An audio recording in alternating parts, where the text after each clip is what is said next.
Hello viewers, welcome to Maggie's chemistry classes.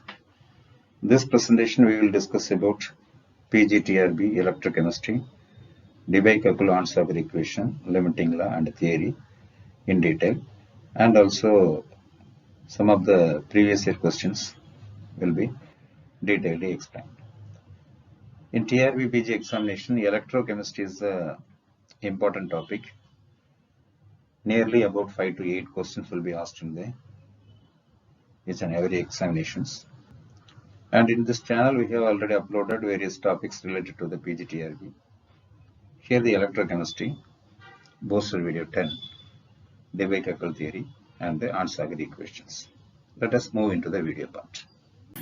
Debye-Köppel-Arnsager equation.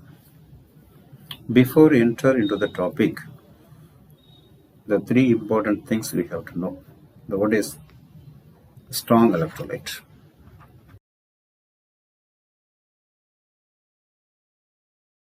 Then degree of dissociation. Third one, Ostwald dilution law.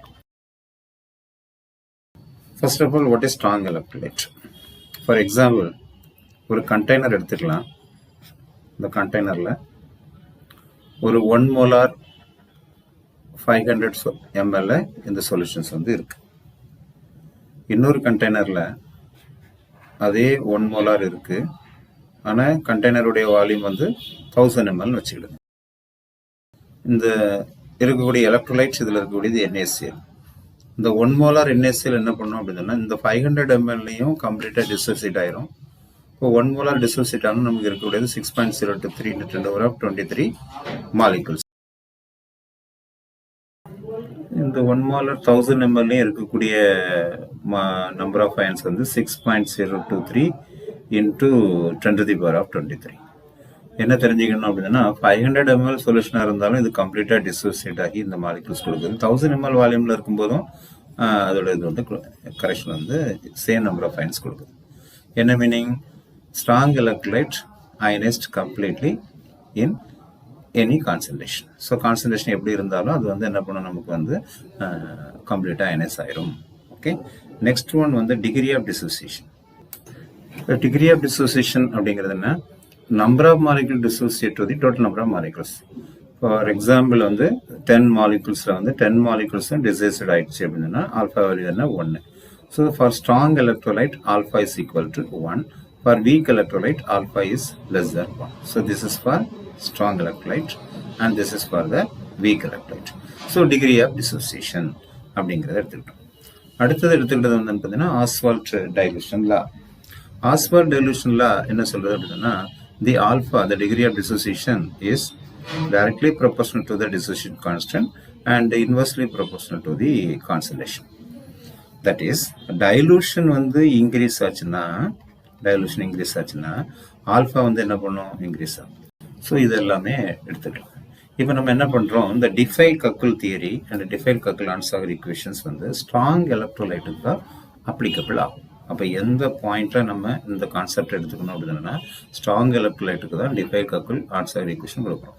So இந்த கான்செப்டை நம்ம dilution Ostwald dilution வந்து எதுக்கு மட்டும்தான் use ஆகும் அப்படின்னா வீக் எலக்ட்ரோலைட்டுக்கு தான் யூஸ் ஆகும். ஸ்ட்ராங் எலக்ட்ரோலைட்டுக்கு அப்ளை பண்ண முடியாது. Debye-Köppel-Arnsager ஈக்குவேஷன் எதுக்கு யூஸ் ஆகும்? ஸ்ட்ராங் எலக்ட்ரோலைட்டுக்கு யூஸ் ஆகும். இப்போ ஸ்ட்ராங் எலக்ட்ரோலைட்ஸ் நம்ம ஸ்டடி பண்ணி பார்க்கும்போது என்ன ஆகுது அப்படின்னா அந்த ஆல்ஃபாவுக்கு இன்னொரு ஃபார்முலா எடுத்துக்கலாம். That is λc/λ∞. λc அப்படிங்கிறது equivalent conductance at particular concentration. λ∞ அப்படிங்கிறது equivalent conductance at infinite dilution. கம்ப்ளீட்டாக டைலூட் பண்ண அப்புறம் கிடைக்கக்கூடியது. இப்போ ஸ்ட்ராங் எலக்ட்ரோலைட் வந்து டிசோசியேஷன் வந்து கம்ப்ளீட்டாக ஆயிடுது. ஒரு கான்சன்ட்ரேஷன் இருக்கும்போது அது வந்து ஒரு பர்டிகுலர் வால்யூமில் இருக்கும்போது அந்த கான்சன்ட்ரேஷனில் அது கம்ப்ளீட்டாக டிசோசியேட் ஆகிற பிறகு நம்ம டைலூட் பண்ணும்போது என்ன சேஞ்ச் ஆகக்கூடாது? அதோட கரண்டோட வேல்யூ வந்து என்ன பண்ணக்கூடாது? மாறக்கூடாது இல்லையா? But in experimentally by dilution the strong எலக்ட்ரோலைட்டினுடைய கண்டக்டன்ஸ் ஆல்சோ இன்க்ரீசஸ். வீக் எலக்ட்ரோலைட்டுக்கு என்ன கான்செப்ட்? ஸ்ட்ராங் எலக்ட்ரோலைட் கேஸ்லையும் டைலூஷன் பண்ணும்போது கண்டக்டன்ஸ் வந்து இன்க்ரீஸ் ஆகுது. அப்போ இதில் என்ன ரீசன்? ஆல்ரெடி அங்கே வந்து என்ன பண்ணியாச்சு, கம்ப்ளீட்டாக அயனைஸ் ஆயாச்சு. அப்போ வந்து நம்ம வந்து டைலூட் பண்ணும்போது எந்த அயான்ஸ் வந்து அந்த கண்டக்டன்ஸை இன்க்ரீஸ் பண்ணுது, அந்த ஸ்டடியை எக்ஸ்பிளைன் பண்ணுறது தான் டிஃபைகக்குள் தியரி. ஓகேவா? இப்போ தியரிக்குள்ள நம்ம என்ட்ராகிறோம். டிஃபைகக்குள் தியரி. டிஃபைகக்குள் தியரியில் வந்து அசம்ஷன் என்ன? Strong electrolyte completely ionized and each ion is surrounded by oppositively charged ions. இப்போ ஒரு ஸ்ட்ராங் எலக்ட்ரோலைட்டை கன்சிடர் பண்ணுறோம். இந்த ஸ்ட்ராங் எலக்ட்ரோலைட் இருக்கக்கூடிய பாசிட்டிவ் அயான் இருக்கு இல்லையா, இதை வந்து surrounded in symmetrical manner by the oppositely charged ion. Similarly, the negative ion is surrounded by the positive ions. In the absence of electric field, there is a ionic atmosphere present is in the solutions. So இது வந்து ஒரு strong electrolyte. இந்த இடத்துல ஒவ்வொரு central அயான்ஸும் ஒரு cation இருந்ததுன்னா அதை சுற்றி என்ன இருக்குது அப்படின்னு ஒரு ஆனியான்ஸ் வந்து சரௌண்ட் பண்ணுது. அப்போ இங்கே ஒரு அயனிக் அட்மாஸ்பியர் வந்து கிரியேட் ஆயிருக்கு. இதுதான் நம்ம வந்து அசம்ஷன் டிஃபைகக்குள் தியரியில். இது absence of electric field. when the current is applied, what happens? இப்போ இதில் நம்பர் ஆஃப் அயன்ஸ் அதெல்லாம் நம்ம வந்து டிஸ்கஸ் பண்ணுறது இல்லை, அது வந்து அயன்ஸ் வந்து சரௌண்ட் ஆயிருக்கு. இப்போ இந்த இடத்துல கரண்ட் அப்ளை பண்ணும்போது என்ன ஆகுது, இந்த சிமெட்ரிக்கல் எஃபெக்ட் வந்து பிரேக் ஆகுது. That is it will be asymmetric. So எது ஏசிமெட்ரிக் ஆகுது? அயனிக் அட்மாஸ்பியர் வந்து ஏசிமெட்ரிக் ஆகுது. ஸோ அயனிக் அட்மாஸ்பியர் ஏசிமெட்ரிக் ஆகுறதுனால இந்த எஃபெக்ட்டுக்கு அவர் என்ன பேர் வச்சிருக்காரு? Asymmetric effect. இது ஒன்று. ஸோ ஃபஸ்ட்டு அயான்ஸோடைய சார்ஜ் ரெண்டு எல்லாத்தையும் சரௌண்ட் ஆகுது. சரௌண்ட் பண்ணும்போது இந்த அயான்ஸ் வந்து டிஸ்டர்ப் ஆகும். அப்போ இந்த அயனிக் அட்மாஸ்பியர் டிஸப்பியர் ஆன உடனே எலக்ட்ரிக் ஃபீல்டு அப்ளை பண்ண உடனே இந்த அயனிக் அட்மாஸ்பியர் டிஸப்பியர் ஆன உடனே இந்த அயான்ஸ் என்ன பண்ணுது? மூவிங் போகணும் இல்லையா, கேட்டையான் கேத்தோடுக்கு போகுது. இந்த இடத்துக்கு வரும்போது இன்னொரு அயனிக் அட்மாஸ்பியர் இந்த இடத்துல மறுபடியும் ஃபார்ம் ஆகும். So as the positive ions moves towards the cathode, what happens? The ionic atmosphere disappear and again the ionic atmosphere created. ஒரு அயனிக் அட்மாஸ்பியர் ஃபார்ம் ஆகிறதுக்கும் அது வந்து இன்னொரு அயனிக் அட்மாஸ்பியர் கிரியேட் ஆகிறதுக்கும் இடையில ஒரு கேப் இருக்கும், அது டைம் கேப். ஸோ அந்த இடத்துல அது என்ன பண்ணிருக்கு, அயான்ஸ் வந்து அப்போ டிஸ்டர்பன்ஸ் ஆகி ரிலாக்ஸ் ஆகி போகிறதுனால ஏசிமெட்ரிக் எஃபெக்ட்டுக்கு இன்னொரு பேர் ரிலாக்ஸேஷன் எஃபெக்ட். அப்போ இந்த அயனிக் அட்மாஸ்பியர் கிரியேட் ஆகுறதுனால என்ன ஆகுது, அயன்ஸினுடைய மொபைலிட்டி வந்து டிக்ரீஸ் ஆகுது. அப்போ இந்த இடத்துல டைலூஷன் பண்ணும்போது என்ன ஆகுது, the ions are very far away, then the mobility of the ionic atmosphere time gap வந்து என்ன ஆகும், கம்மியாக இருக்கும் இல்லையா. அயன்ஸ் வந்து நல்லா டிஸ்டர்பன்ஸில் இருக்கிறதுனால அயனிக் அட்மாஸ்பியர் பெருசாக இருக்கிறதுனால அந்த ஃபோர்ஸில் மொபைலிட்டி வந்து என்ன பண்ணலாம், டைலூட் பண்ணும்போது இன்க்ரீஸ் ஆகுது. ஓகே, அதனால கரண்ட் வந்து என்ன ஆகுது, இன்க்ரீஸ் ஆகுது. But in case of weak electrolyte, according to Oswald theory, dilution பண்ணும்போது degree of dissociation increase ஆகுது. ஸோ நம்பர் ஆஃப் அயன்ஸ் வந்து இன்க்ரீஸ் ஆகுது. So conductivity increases. டிஃபைகக்குள் தியரியில் வந்து அதே கான்செப்டை எக்ஸ்பிளைன் பண்ணுறாரு. எப்படி எக்ஸ்பிளைன்? நம்பர் ஆஃப் அயன்ஸ் வந்து கண்டெய்னரில் சேமாக இருக்குது. ஆனால் நம்ம என்ன பண்ணுறோம், டைலூட் பண்ணும்போது அந்த அயான்ஸ்க்கு இடையில இருக்கக்கூடிய டிஸ்டன்ஸ் வந்து அதிகமாக இருக்கிறதுனால அந்த அயனிக் அட்மாஸ்பியர் வந்து கிரியேட் ஆகி வரக்கூடியது வந்து ஸ்லோவாக இருக்கும். டைம் கேப் வந்து அந்த கேப் வந்து கம்மியாக இருக்கும். அதனால ஈஸியாக என்ன பண்ணும், அயான்ஸ் மூவ் ஆகும், மொபைலிட்டி இன்க்ரீஸ் ஆகி கரண்ட் வராது. இது ஏசிமெட்ரிக் எஃபெக்ட். இன்னொரு எஃபெக்ட் வந்து என்ன பண்ணுறோம் எடுத்துக்கிட்டோம், அந்த எஃபெக்ட்டுக்கு பேர் எலக்ட்ரோஃபோரட்டிக் எஃபெக்ட். இந்த எலக்ட்ரோஃபோரட்டிக் எஃபெக்ட் என்ன, இப்போ வந்து ஒரு எலக்ட்ரிக் ஃபீல்டு இருக்குது, அதே தான் இந்த positive ions is surrounded by the negative ions. Cations, cathode, and this is anode. What happens? Under electric field, it moves towards the cathode. இப்படி கேத்தோடுக்கு போகும்போது இந்த கேட்டையான்ஸ் இருக்கக்கூடிய in addition to the ionic atmosphere some solvent molecules are associated. இந்த solvent molecules என்ன பண்ணும், அதுவும் சேர்ந்து கூட இருக்கும். அப்போ இது என்ன பண்ணணும், இந்த கேட்டையான் மூவ் ஆகி போகும்போது இந்த சால்வெண்ட் மாலிகுல்ஸை வந்து அது ட்ராப் பண்ணி வச்சிருக்கிறத ரிலீஸ் பண்ணிக்கிட்டே போகணும். ஸோ இந்த மாதிரி மூவ் ஆகி போகிறத நம்ம என்ன சொல்கிறோம், எலக்ட்ரோஃபோரட்டிக் எஃபெக்ட். அப்போ என்ன பண்ணுது, சால்வெண்ட்டை பொறுத்தும் அதனுடைய மூவ்மெண்ட் வந்து சேஞ்ச் ஆகுது. ஓகேவா? அப்போ இந்த சால்வெண்ட்டுடைய மூவ்மெண்ட்ஸை பொறுத்து சேஞ்ச் ஆகிறதுனால இது என்ன சொல்கிறோம், electrophoretic effect. Electricity moves toward the cathodes or anodes. So ரெண்டு கேஸ் இங்கே சொல்கிறோம், asymmetric effect and electrophoretic effect. So when dilution increases, the conductivity of strong electrolyte also increases. This is because dilute பண்ணும்போது அந்த சால்வெண்ட்டோடைய viscosity degrees ஆகுது. Dilute பண்ணும்போது இந்த asymmetric effect மாறி போகிறது வந்து கிராஸ் பண்ணி போகிறது, அந்த டைம் கேப் வந்து கம்மியாக இருக்குது. அதனால அந்த அயான்ஸ் வந்து மொபிலிட்டி இன்க்ரீஸ் ஆகி கண்டக்டிவிட்டி இன்க்ரீஸ் ஆகுது. இதுதான் Debye Huckel theory, strong electrolyte, asymmetric effect and electrophoretic effect. இங்க என்ன assumption? Strong electrolyte completely ionized ஆகும். Each ion is surrounded by the oppositely charged ions. ஓகேவா? இந்த ரெண்டு கான்செப்டை எக்ஸ்பிளைன் பண்ணும்போது இருக்கக்கூடிய டோட்டல் அயான்ஸ்ல சில அயான்ஸ் மட்டும்தான் என்னதான் இருக்கு, ஆக்டிவிட்டியா இருக்கு. அப்போ சில அயான்ஸ் வந்து என்ன பண்ணலாம், ஆக்டிவிட்டியா இல்லை. நம்ம வந்து டைலூட் பண்ணும்போது கண்டக்டன்ஸ் போகுதுன்னா அந்த ஆக்டிவ் அயான்ஸ் மட்டும்தான் என்ன பண்ணியிருக்குது, கண்டக்டிவிட்டியை இன்க்ரீஸ் பண்ணுது. அதனால இவர் ஒரு ரெண்டு டேர்ம்ஸை உள்ள கொண்டு வர்றார்.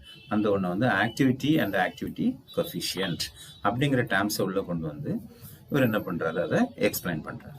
Okay. So according to Diffie-Heckel theory, the strong electrolyte also by dilution the conductivity increases. The two factor, one is asymmetric effect and another one is the electrophoretic effect. Asymmetric effect related to the charge and electrophoretic effect related to the nature of the solvent. Okay. So why the conductivity is less even though all the ions are completely dissociated in the higher concentration, and in the dilution case the concentration conductivity increases is explained by Diffie-Heckel theory. So introducing the concept activity and activity coefficient and extended this theory Diffie-Heckel limiting law. So first of all, what is activity? ஒரு consider பண்றோம், ஒரு கண்டெய்னர்ல ஒரு 0.001 molar solution இருக்கு. So இதில் இருக்கக்கூடிய number of ions இப்போ இந்த இடத்துல வந்து ஒரு 2 molar சொல்யூஷன் இருக்கு. இந்த ரெண்டு கேஸில் ஸ்ட்ராங் எலக்ட்ரோலைட் இருக்கு. இங்கேயும் NaCl இருக்கிறதா எடுத்துக்கிறோம், இங்கேயும் NaCl எடுத்துக்கிறதா இருக்கிறோம். இந்த 2m NaCl இருக்கக்கூடிய நம்பர் ஆஃப் அயான்ஸ் வந்து அதிகமாக இருக்கும் when compared to the 0.01 molar. It is a diluted solutions. So இங்கே இருக்கக்கூடிய கண்டக்டிவிட்டி நம்ம மெஷர் பண்ணும்போது ஒரு 1 ஆம்பியர் இருக்கிறத வச்சுக்கிட்டோம், கம்ப்ளீட்லி டிசோசியேட்டட். இங்கே இருக்கக்கூடிய இது வந்து 1 ஆம்பியர் இருக்கிறத எடுத்துக்கலாம். ரெண்டு கேஸ்லையும் இங்கே 2 மோலார் அப்படிங்கும்போது இங்கே number of ions 2 into 6.23 into 10 to the power of 23 molecules ions இருக்கு. இங்கே எடுத்துக்கிட்டோம் அப்படின்னா 0.01 mole. So number of ions are 6.023 into 10 to the power of 20 molecules. Number of molecules அதிகமாக இருக்கிறது இங்கே, குறையா இருக்கிறது இந்த கேஸில். ரெண்டுலேருந்து வரக்கூடிய கரண்டோட குவான்டிட்டி பார்த்தீங்கன்னா இங்கே 1 ஆம்பியர், ஒரு 1 ஆம்பியர் அப்படிங்கிறத கன்சிடர் பண்ணுறோம். இதில் இருக்கக்கூடிய இவ்வளவு numbers, that is almost 12 something into 10 to the power of 23 மாலிகுல்ஸில் நமக்கு ஆக்டிவாக இருக்கக்கூடியது இந்த மாலிகுல்ஸ் தான். எந்த molecule? 6.023 into 10 to the power of 23 molecules தான் ஆக்டிவாக அப்படி எடுத்துக்கலாம். ஏன்னா இங்கே கான்சன்ட்ரேஷன்ல இந்த மாலிகுல்ஸ் கொடுக்கக்கூடிய கண்டக்டன்ஸ் வந்து 1 ஆம்பியர் இருக்கு, இந்த அயன்ஸ் கொடுக்கக்கூடிய கண்டக்டன்ஸும் 1 ஆம்பியர் இருக்கு. இதுக்கு ரீசன் தான் நமக்கு தெரியுது. இது வந்து அயனிக் அட்மாஸ்பியர் இருக்கிறது, சால்வெண்ட் எஃபெக்ட் ஆகுது, டைலூஷன் ஆகிறதுனால அயனிக் மொபிலிட்டி வந்து இன்க்ரீஸ் ஆகி இதோட கண்டக்டிவிட்டி இன்க்ரீஸ் ஆகுது அப்படிங்கிற சொல்றோம். இப்போ இந்த கான்சன்ட்ரேஷன்ல கரெக்டாக ஆக்டிவா இருக்கக்கூடிய மாலிகுல்ஸ் நம்ம இதுன்னு கொண்டு வந்துடலாம். தட் இஸ் 6.7 அப்போ என்ன ஆகுது, இந்த இவ்வளவு கான்சன்ட்ரேஷன்ல இவ்வளவு மாலிகுல்ஸ் தான் ஆக்டிவிட்டியா இருக்குது. So the activity is directly proportional to concentration, and this proportionality is removed by the ஒரு constant. அதாவது இதுதான் ஆக்டிவிட்டி. இந்த ஆக்டிவிட்டி அப்படி நோமாலாரிட்டி நார்மாலிட்டி மாதிரி இது ஆக்டிவிட்டி. இந்த டைம் வந்து ஆக்டிவிட்டி கோஎஃபிஷியன்ட். ஸோ ஆக்டிவிட்டி அப்படிங்கிறது என்னன்னா அந்த கான்சன்ட்ரேஷன்ல எவ்வளவு மாலிகுல்ஸ் தான் ஆக்டிவா இருக்குது, கண்டக்ட் பண்ணுது அப்படிங்கிறது தான் இதோட கான்செப்ட். அப்போ இந்த கான்செப்ட் எடுத்துக்கிட்டு அவர் என்ன பண்றாரு அப்படின்னா, இந்த மியூ வேல்யூ வந்து 1 வரும். 1 வந்துச்சுன்னா AC = C, எல்லா மாலிகுல்ஸும் ஆக்டிவா இருக்கிறது. இதுதான் dilute solutions, that is ideal solution. Very diluted சொல்யூஷன்ல தான் இந்த மியூ வேல்யூ வந்து என்ன பண்ணும், 1 இருக்கும். அதுக்கப்புறம் இந்த சைட்ல என்ன பண்றோம், அந்த மியூ வேல்யூ இங்க டிக்ரீஸ் ஆகுது, அதே மாதிரி என்ன பண்ணலாம், இங்க வந்து இன்க்ரீஸ் ஆகுன்னு சொல்றோம். அப்ப டிக்ரீஸ் ஆகிறதுக்கு என்ன ரீசன் அப்படின்னா, the activity is less than that of the concentration. 1 விட அதிகமா போகுது, அப்படி வேல்யூ போகுதுன்னா என்ன meaning, the concentration activity is greater than this concentration. Okay. இப்போ டைலூட் சொல்யூஷன் ஐடியல் சொல்யூஷன் இருக்கு. இந்த ஐடியல் சொல்யூஷன் தான் நம்ம வந்து என்னது இந்த டைலூட் சொல்யூஷன். இந்த கான்சன்ட்ரேஷன் லெவல் என்ன இருக்குன்னா தட் இஸ் 0.001. இதுக்கு தான் இந்த கான்செப்ட் வந்து நம்ம சொல்ற asymmetric effect and electrophoretic effect apply ஆகுது. அதனால இந்த இதை என்ன சொல்றோம், Debye Huckel limiting law. Limiting என்ன லிமிட்டிங், the concentration வந்து 0.001 அப்படிங்கிற limitation completely ionized and each ion is surrounded by oppositely charged ions. இப்போ இதில் நம்ம என்ன எடுத்துக்கிட்டோம் அப்படின்னா ஒரு கிராஃப் நம்ம வந்து போட்டுருந்தோம். எப்படி போட்டுக்கலாம், அதோடைய ஆக்டிவிட்டி கோஃபிஷியன்ட்டுக்கும் கான்சன்ட்ரேஷன் எடுத்துட்டிங்கன்னா இங்கே வேல்யூ வந்து 1, இது வந்து 0. ஸோ இது என்ன ஆகுது அப்படின்னா 1லேருந்து இங்கே வருது, இங்கே போகும். இந்த கிராஃப் அப்படிங்கிற ஒரு எக்ஸ்பெண்ட் கிராஃப் எடுத்துக்கலாம். ஏன் இந்த வேல்யூஸ் வந்து ரிடியூஸ் ஆகுது அப்படின்னா இங்கே மாலிகுல்ஸ்க்கு இருக்கக்கூடிய அட்ராக்டிவ் ஃபோர்ஸ் அட்ராக்ஷன் அதிகமாக இருக்கிறதுனால என்ன பண்ணுது, ரிடியூஸ் ஆகுது. ரிப்பல்ஷன் இருக்கிறதுனால இது என்ன பண்ணுது, சில கேஸில் 1 தாண்டி என்ன பண்ணுது உங்களுக்கு வந்து இன்க்ரீஸ் ஆகுது. ஓகேவா, இந்த இடத்துல அட்ராக்ஷனும் ரிப்பல்ஷனும் ஈக்குவலாக இருக்கு இந்த இடத்துல. Okay right. So activity simply say total number of ions, the number of ions active in the electric field is called the activity.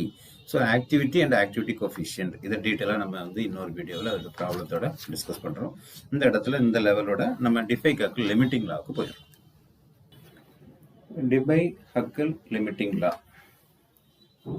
So எதுக்காக இது லிமிட்டிங் லா அப்படின்னா concentration level 0.01 then only it is applicable and completely dissociated and each ion is surrounded by opposite charge ions. There is the formation of ionic atmosphere we have discussed clearly. Now this Debye limiting law relate the activity coefficient. This activity coefficient, it is mean activity coefficient. This activity coefficient is related to the ionic strength and charge of the ions. Okay, here the A value is equal to minus 0.059 for water. So it is solvent related one at 25 degrees Celsius. If the solvent is water, the A value is 0.059. This is Debye-Hückel limiting law. Here the activity coefficient is related to the ionic strength, and the ionic strength you have known that this I is equal to the strength of the ions in the solution is equal to half into total summation of molality of the ith solution and the charge square. So it is I. So by knowing the I value, you can measure the activity coefficient. In case of activity, what is activity? The activity is equal to mu into C, activity coefficient is C. Here the concentration increases, the I value also increases, that is ionic strength also increases. And one more point, the charge of the ith substance is increases. What is that? Your ionic strength also increases. So it is directly proportional. And I value increases, that is ionic strength increases, the mu, that is mean activity coefficient, decreases because there is a negative value. In case of A, we substituting what you get, it is equal to minus 0.059 module of Z plus Z minus and the root of I. So here the I value and the coefficient is inversely. So just Oswald, the Debye-Hückel limiting law just relate the activity coefficient to the ionic strength and the concept of the solvent values.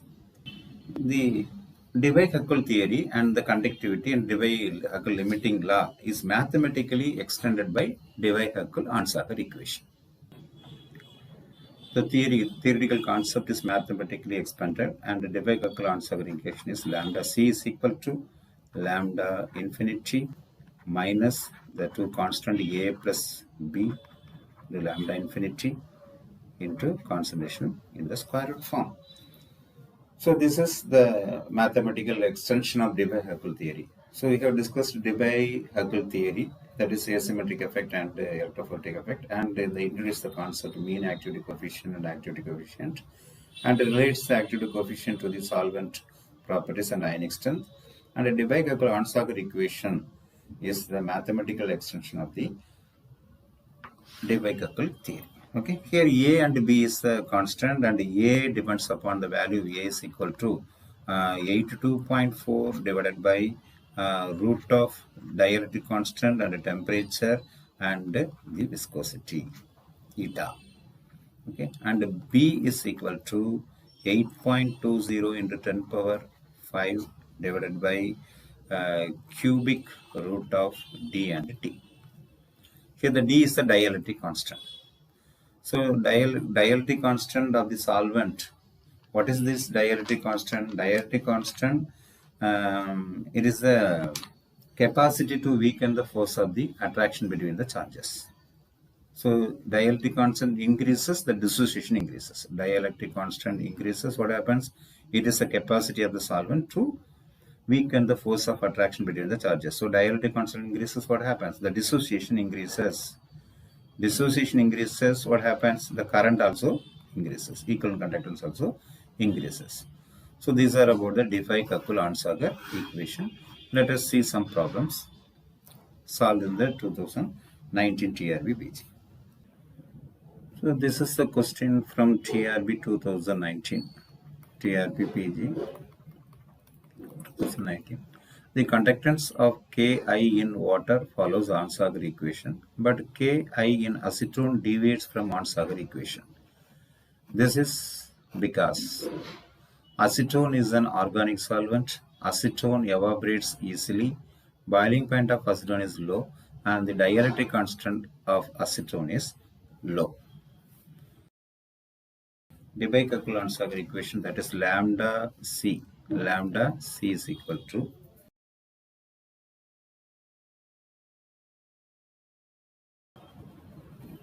so this is the Onsager equation. The Onsager equation, the constant A is nothing. A is equal to, it is given 82.4 and square root of D, T and eta. This eta is the dielectric constant. What happens? The dielectric constant is a property. It is the property of the solvent to weaken the force of the attraction between the charges. Okay, so then only the ions move easily towards the particular electrodes. Here it deviates. Why? Because the dielectric constant of acetone is low. So dielectric constant of acetone is low, and so it deviates from the normal Onsager equation. And other is not related. Acetone is an organic solvent, is not the reason to deviate Onsager equation. Very simple, clear statement. And acetone evaporates boiling point. These are not related to the Onsager equation. Onsager equation, Debye-Kappel theory, related to the this viscosity, dielectric constant, temperature, concentration, and ionic strength also. So our answer is the dielectric constant of acetone is low, D.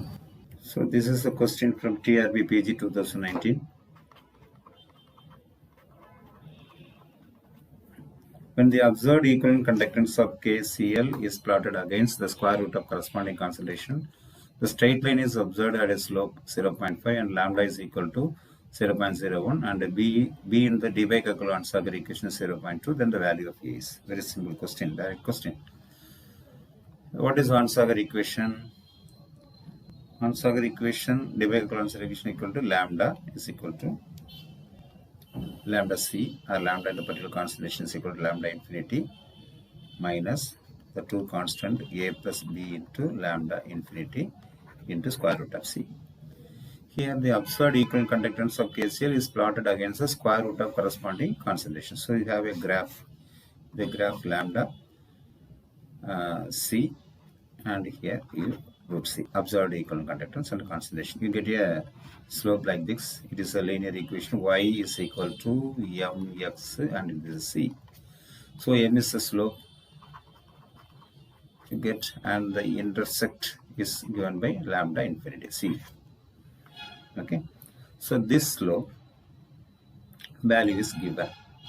What is the slope here? The slope is equal to A plus B into lambda infinity. Okay, the slope value is given. The slope value is 0.5 and A is in question, so A plus, and B is given. B value is 0.2 and the lambda infinity is also given. It is 0.1. It is 0.01. Okay, now A is the answer. So what is your answer? It will be simply A 0.5 is equal to A into A plus this 0.2 into 0.01, it is nothing, 2 into 10 to the power of minus 3. And A is equal to 0.5 minus 2 into 10 to the power of minus 3. So it will be 0.500 and 2 into 10 to the power of minus 3, it is 0.002.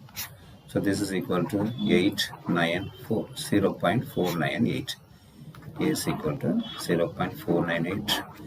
In the option it is given 0.498 in the B. B is our answer. But in the TRB question, in place of B, the value given is 0.048. Okay. But your answer is 0.498. B option is correct.